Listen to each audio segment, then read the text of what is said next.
Kailangan yung hanapin pag sasakay kayo ng bus.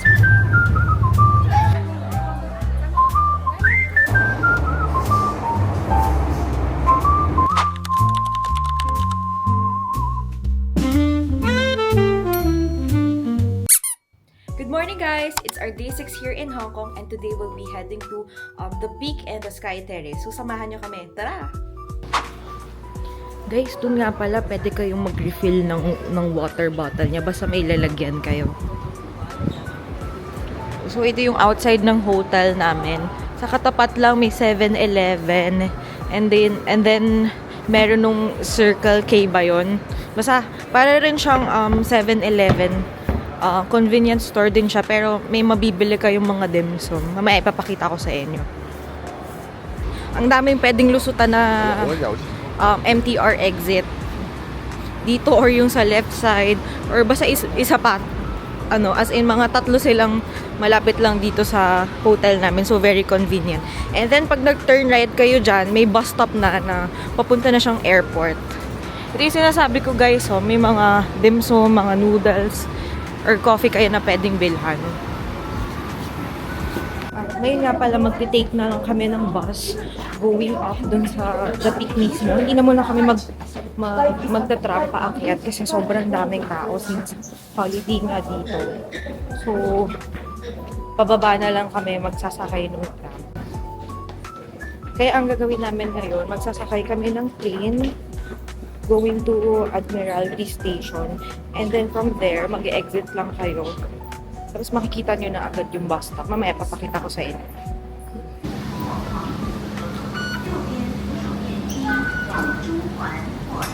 So take note nga pala guys sa mga station, may ganyan. Dalawang pababa. So baka magkamali kayo. Kaya titingnan nyo lagi yung pangalan ng line.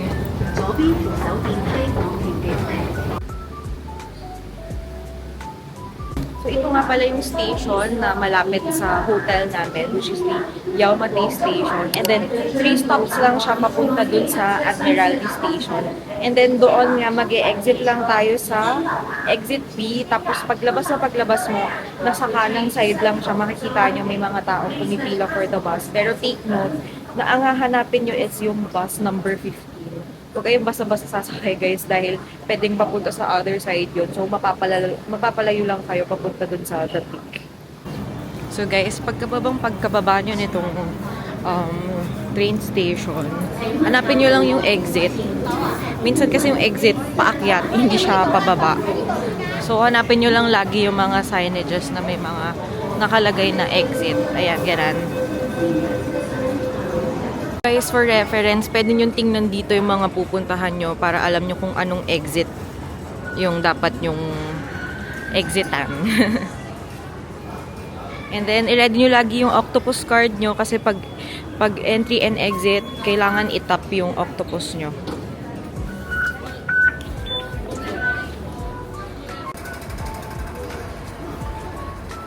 Guys, sorry pero dapat C1 kayo e-exit kasi mas malapit yun.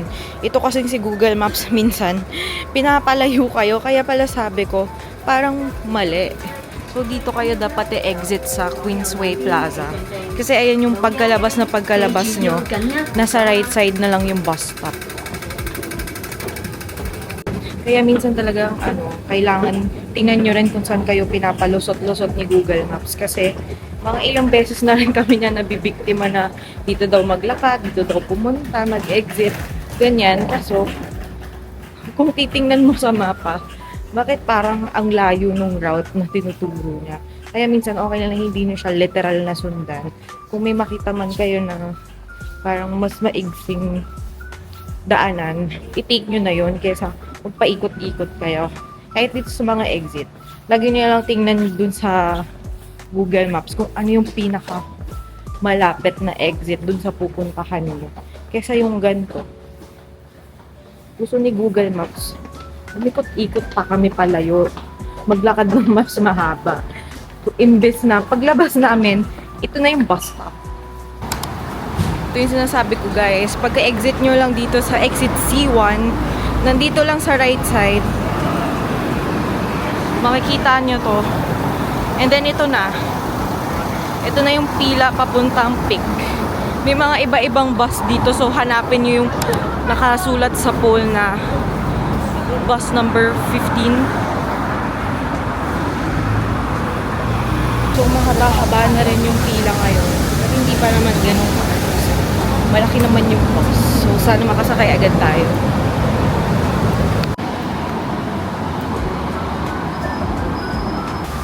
So ito yung bus na hanapin nyo, the Peak number 15, and then i-ready nyo ulit yung octopus nyo kasi pwede itong pambayad or GCash card.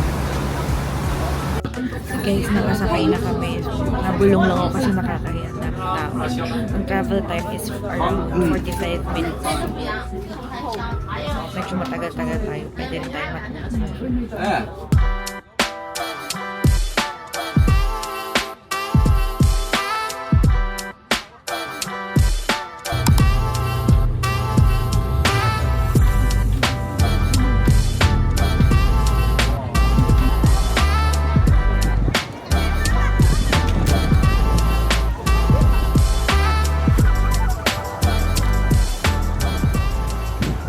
After mga 40 to 45 minutes, nakarating na kami dito sa taas ng The Peak.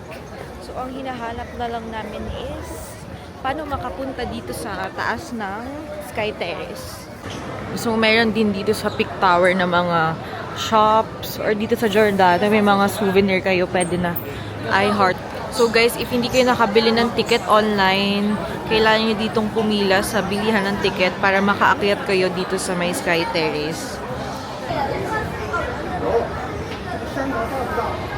From there, kailangan nyong umakyat dito sa pinakataas for the Sky Terrace.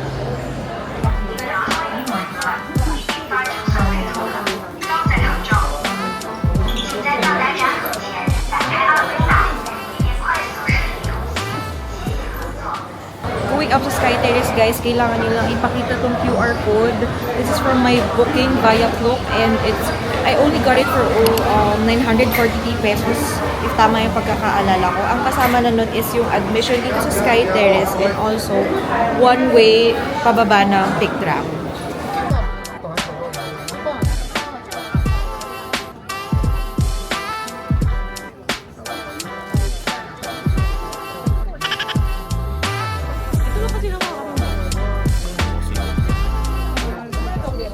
Guys, time check, it's only 10:44 AM and tapos na agad kami dun sa Sky Terrace. So, napabilis ang buhay namin kaysa kung magpipick tram kami paakyat, sobrang haba nga nung pila. I-insert ko na lang dito yung itsura kahapon ng pila kaya hindi kami tumuloy. Siguro kung pumila kami ngayon, baka wala pa kami sa half nung pila. Tapos, baka mga 2 PM na kami makarating dito. If bibili pala kayo ng single journey, tapos dito rin kayo bibili ng Sky Terrace ticket, aabutin kayo ng 1,160 something. So, ang laki rin ng difference if online na lang kayo hindi naman sa budol, pero diba? 1,162 versus 945. Tapos, may less pa if may promo code. Okay na yun, lalo na if family kayo. Pag pinag-add-add nyo yung mga na-discount na yun, malaking bagay na rin yun. Since ang mahal din kasi dito talaga sa Hong Kong. Lalo na ng food. So, dito lang kami ngayon sa may naka-shades pa ako. Liwanag kasi sa labas. Dito sa may The Peak Gallery, yung katapat na building ng Sky Terrace. Meron din to mga shops, mga restaurants, and also cafe. So, naghahanap lang kami ng makakainin ngayon. And yung ibang mga restaurants din dito, sarado pa rin kasi nga Chinese New Year. So, tingnan na lang namin kung saan kami mapadpad. Basta bukas. And okay siya.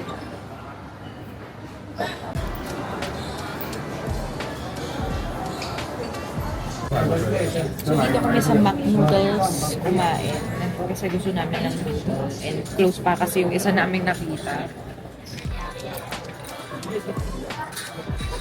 And then, set kasi yung in-order namin. May mga noodles ng kasama, may vegetable. May dumpling pa ba? Oh, basta ganun. Set lang siya.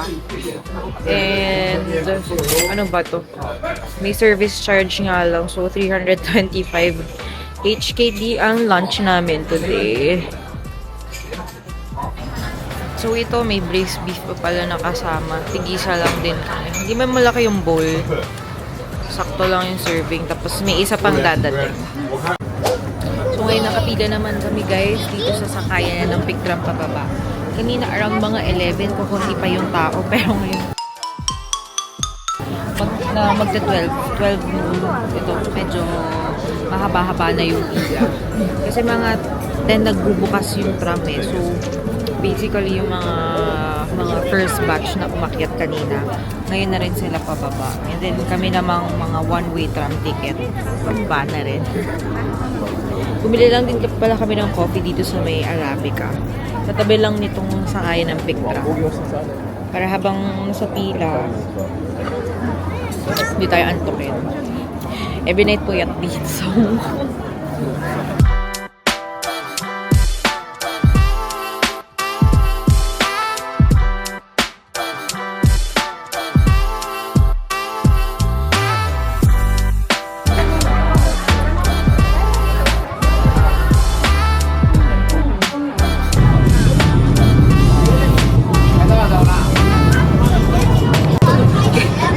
medyo challenging yung makipagpunahan guys dito na sa right side ka makaupo para sa nakita mo yung street view.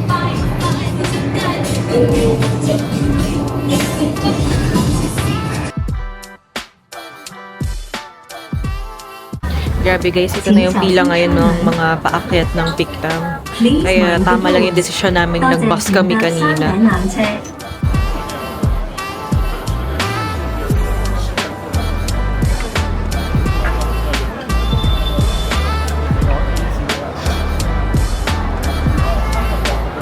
Sobrang haba nung pila niyan, as in nag-e-extend pa siya paakyat. Tapos hanggang dun yung pila. Hindi ko ma-imagine anong oras pa sila makakasakay kasi 12 na ngayon. Ayan no, hindi ko pa nakikita yung dulo ng pila. Yun, hanggang dun pa sila. So much better if ganyang mga holidays kayo pupunta. Mag-bus na lang talaga kayo paakyat and then agahan nyo. Nakasurvive din sa pagpunta sa Victoria's Peak and sa Sky Terrace. Hindi na lang naisipan namin mag-bus na lang talaga maakyat. So dun tayo ngayon papunta dyan sa bridge na yan para medyo shortcut naman yung paglalakad papunta sa train station. Actually, hindi pa rin shortcut kasi ang haba pa rin ng lakarin, mga almost 1 kilometer. So, ito lang yung hahanapin nyo guys, itong bridge na to. Para makatawid tayo sa kabila and then lakad-lakad. Nandun na yung central station. Actually, hindi pa rin siya maigsi. Pero at least, hindi nyo lalakarin yung mga paakyat na kalsada dito sa central. Wala atang patag dito, lahat paahon, no?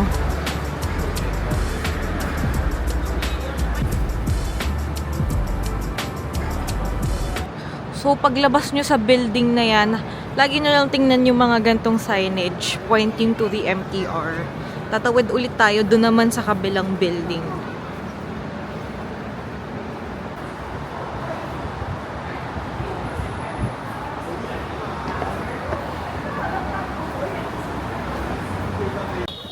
Still walking guys, mga, ano ba to? Pang dalawang building pa lang naman yung tatawirin namin. So, lagi nyo hahanapin kung may mga walkway na bridge na ganyan. Para hindi kayo maligaw. And then, may mga signage naman na public transport. Nakalagay if magtitake ka ba ng MTR, ng bus, or ng truck.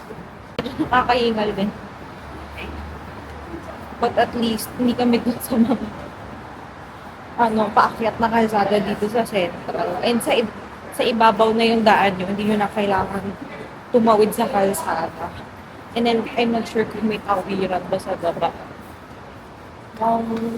Mahirap din naman tumawid sa baba kasi parang main route siya na highway ganyan.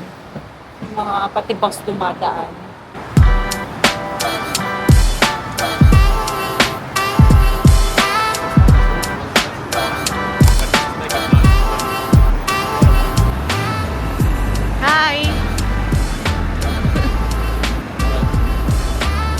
Hindi po siya galit.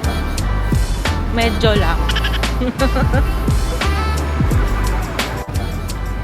Ang ganda dito.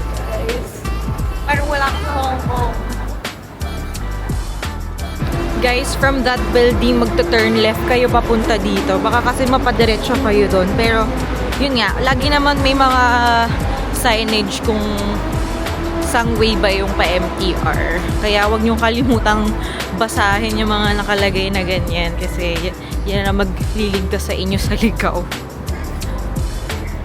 Ayan, straight ahead daw.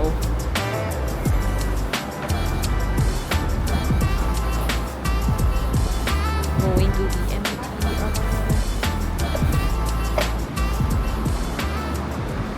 Kahit hinihintay ko lang yung partner na kasi nag-battery break lang siya. But, yung palatandaan na malapit na kayo sa MTR is dapat nandito na kayo sa may Chapter Garden. And then, meron na kasi mga exit na MTR dito na pwede na kayong pasukan. So, for now, papunta kasi kaming Mongkok. So, magte-train kami via 2-1 line and then going to Central yung day na yun. Tapos, doon na siguro kami mag-uubos ng oras for the day. And then, tonight, mag-Victoria Harbor night cruise naman kami. And just like that, guys, nandito na kami ngayon sa MTR station. Bale, hindi ko na nabilang kung ilang minutes kami nag-lakad. Basta, hindi naman ganun katagal. Basta take your time kasi ang ganda ng mga madadaanan yun. So, maaaliw-aliw naman kayo kahit pinapalakad kayo sa mahabang mga bridge.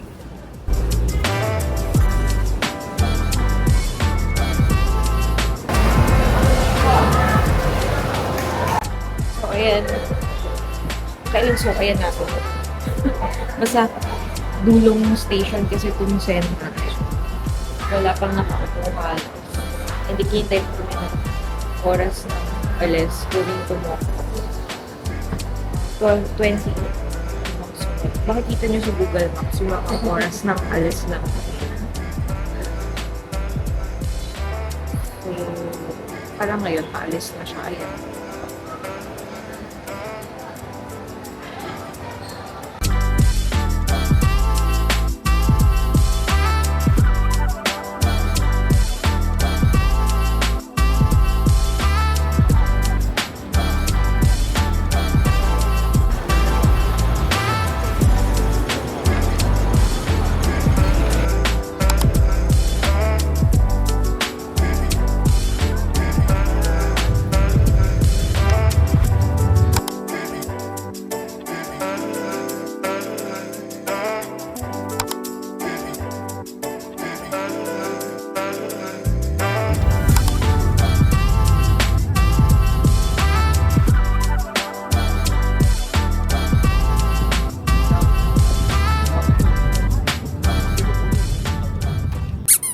Hi guys! As usual, hindi ko na natapos yung vlog. Sorry.